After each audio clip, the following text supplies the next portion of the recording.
Well, hello there. Today I'm going to talk about AI-generated images, and one thing that you might have already heard in the news is a website called Crayon. It was formerly known as Dall-E Mini, and it takes a text prompt and it generates a couple images. They're fairly low resolution, but you can literally just type what you want to see, and it will generate, based on your words that you type, some artwork. So we're going to try it out really quick, and I'm going to do just something wacky off the top of my head. I'm going to do a big banana couch. Okay, so while this is thinking, and it takes up to like 2 minutes for Crayon to produce any images, but while it's thinking, here's what's going on in the background. They took this artificial intelligence and they trained it on thousands of images from the internet and from, whatever the scientists fed into it. And it uses those images and the tags that went along with the images to just kind of create, with its own imagination, whatever you type in. So let's take a look at what it just created. A big banana couch.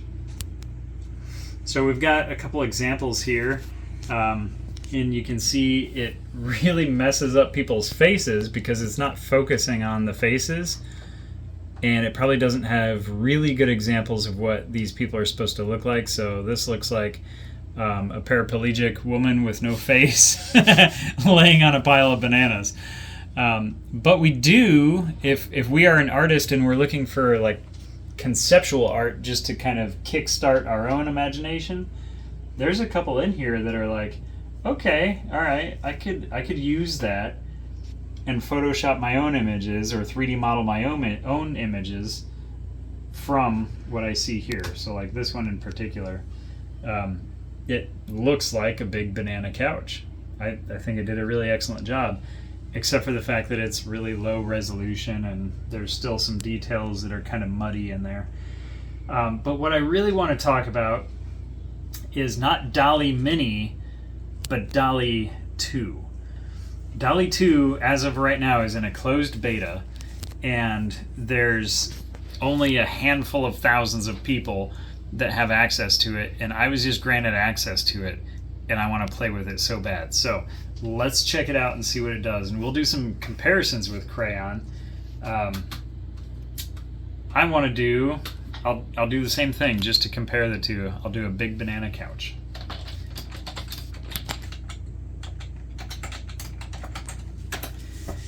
And the first thing that you'll see is, instead of 2 minutes, it takes about 15 seconds to produce images. And it's not going to give me 9, it's going to give me 4.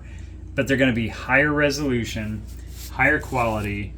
Dall-E 2 was trained on way more photos, way more images than Dall-E Mini was. So let's look at what it created here. You can already see the examples are like way higher detail. The imagination is definitely there. There's a lot more like fake thought that went into these images. Like this one right here even has all the little striations that you have in a banana, and even a rotten spot up here on the headrest. I love the little details they put in there. This one's pretty cool. Like, it's more abstract. It's not like a straight up banana that's shaped into a couch. Let's add more descriptive language here and try to really steer Dall-E 2 where we want it to go. I want to do something more conceptual, like a man eating a lamp. So here we've got an interesting looking man that looks like he's about to eat a lamp. So it's literally a man eating a lamp.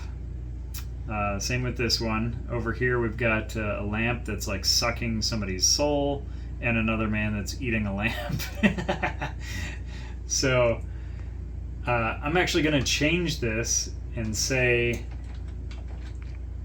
carnivorous lamp with many teeth, and I'm gonna say 3D rendering, just to kind of steer the actual output of it. So you can steer the way you want it to output the images, whether you want it to be like photographic or like a digital illustration or a 3D rendering. So now here I've got something that looks like it was 3D modeled in some sort of program like Blender or Maya, and it definitely looks like a carnivorous lamp. You definitely have to be careful about what kind of descriptions you actually put in there, because it takes it very literally. I think the best way to think about it is you have to explain it like you're explaining it to a 3-year-old that has probably a big vocabulary. Let's do a robot. I'm going to do a futuristic neon steampunk robot attacking a dog. It tends to do well with longer, more precise descriptions.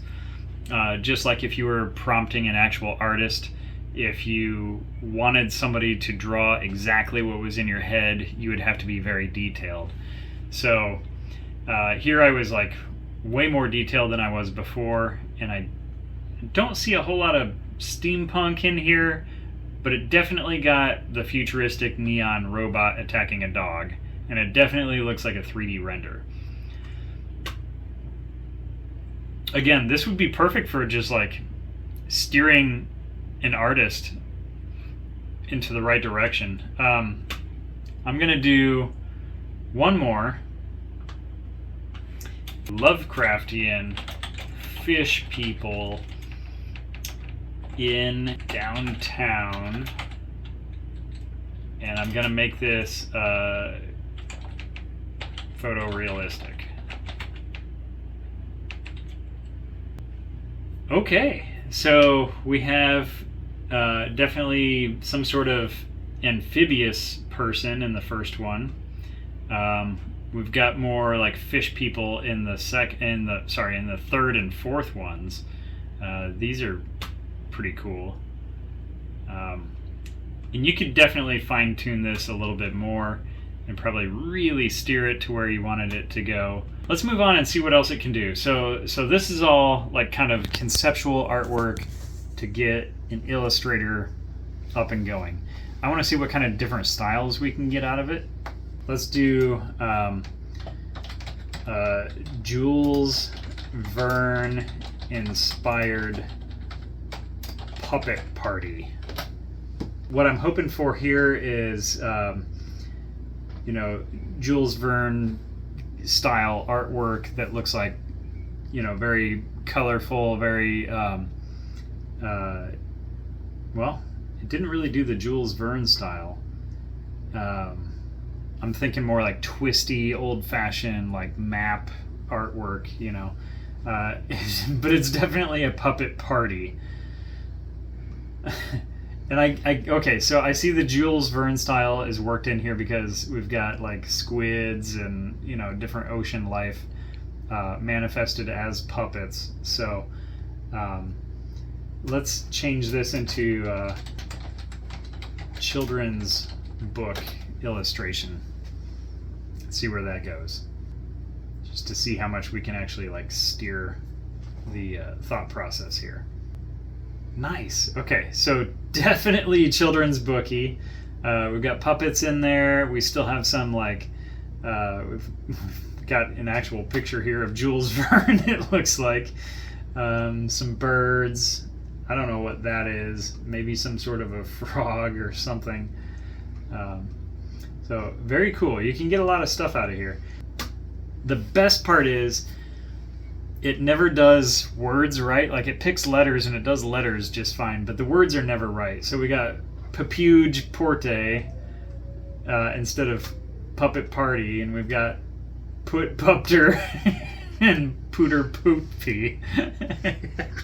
That's so great. I love it. Charcoal Alien is going to be our next thing.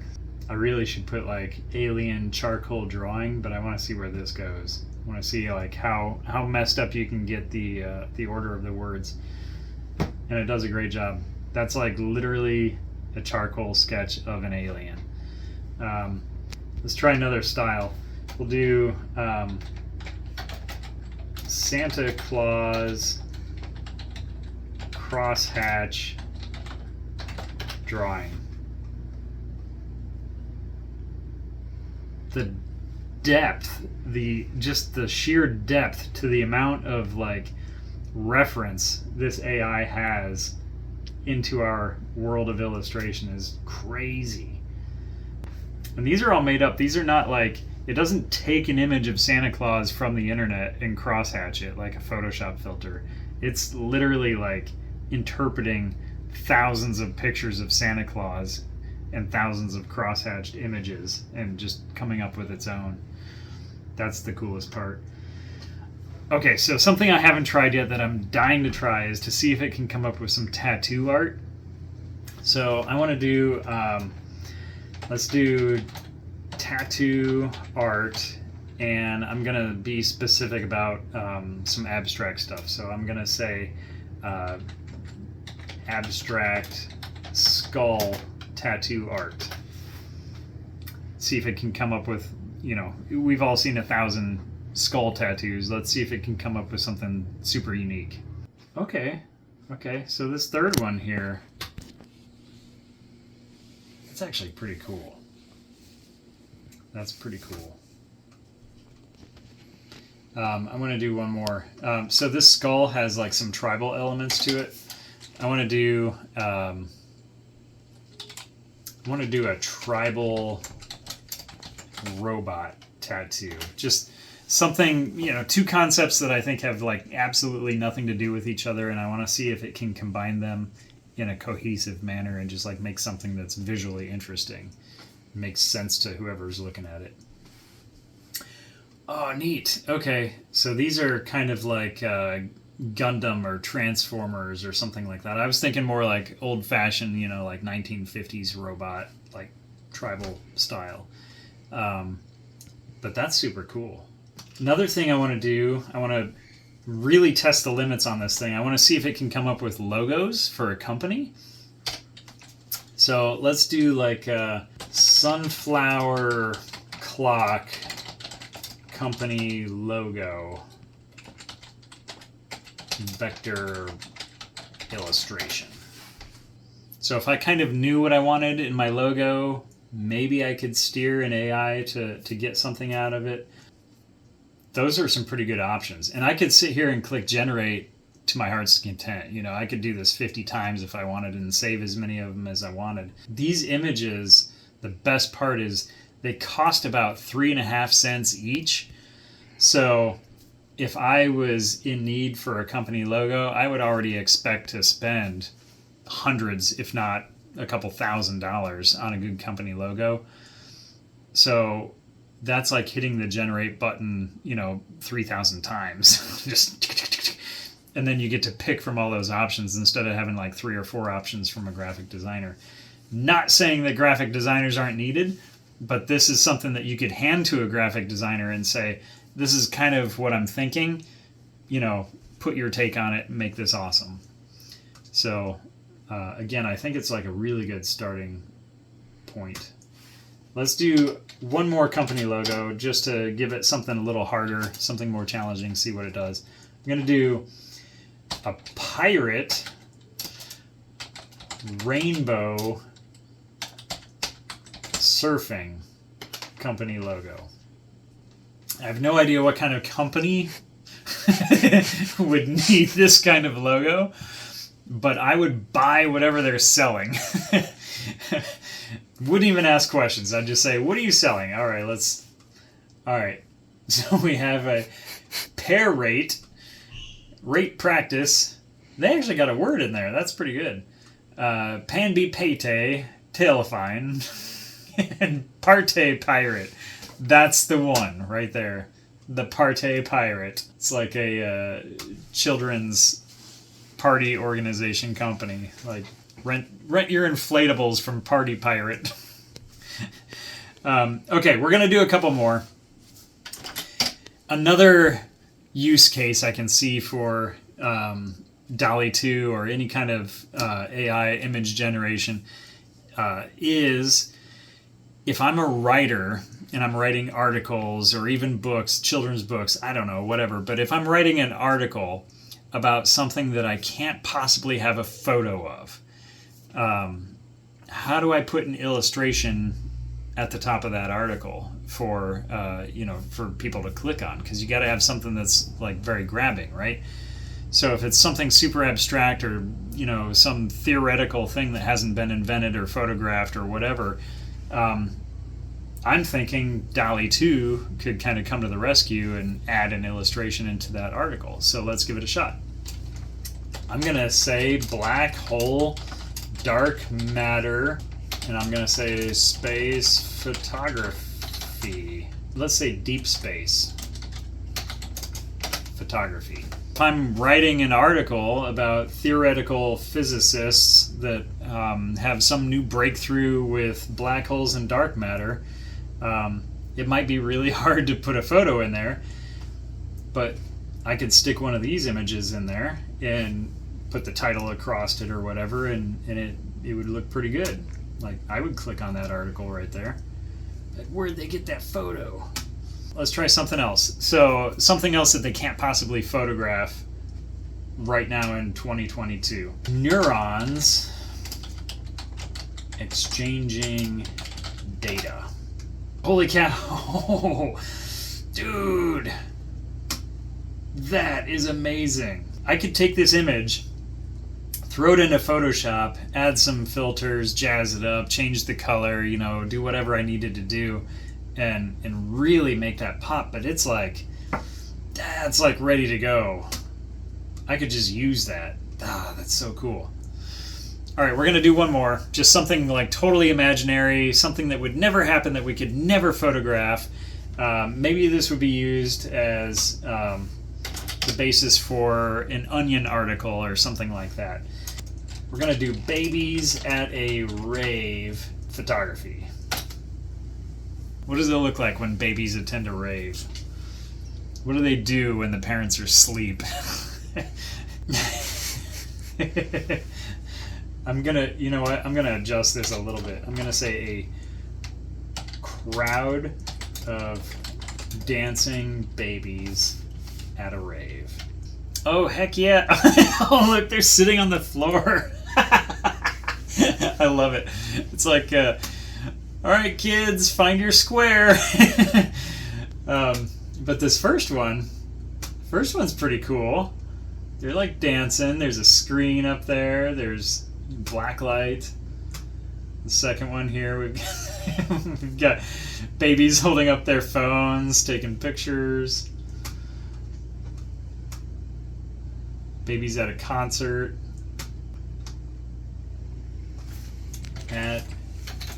In a concert mosh pit. I can spend all day typing prompts into Dall-E 2. And this is not the end-all be-all of AI generation. It's currently one of the best, but there's more coming out right now too. And they'll be released soon. This one, like I said, is in a closed beta, so not everybody has access to it. You can play around with Crayon, but there are more that are coming, and there's some that you'll be able to use locally on your computer. This one is sending the prompt off to some sort of a cloud server where they're doing all the processing there. I think I read that Dall-E 2 has about 4,000 GPUs all working on some sort of render farm. But yeah, here's babies sitting crisscross applesauce in a mosh pit at a concert. That's so cool. It's like a bunch of kindergartners or preschoolers watching Limp Bizkit perform. I love it. So when this is open to the public, then I hope you try this out and have fun with it. For right now, use Crayon. There's probably a bunch of other stuff that you can find on GitHub. There's more coming out every day, but this is the future of artistic inspiration. and I am just super stoked to be able to show this to you. So hope you had fun, and I'll catch you in another video. Thank you. Like and subscribe. See you later.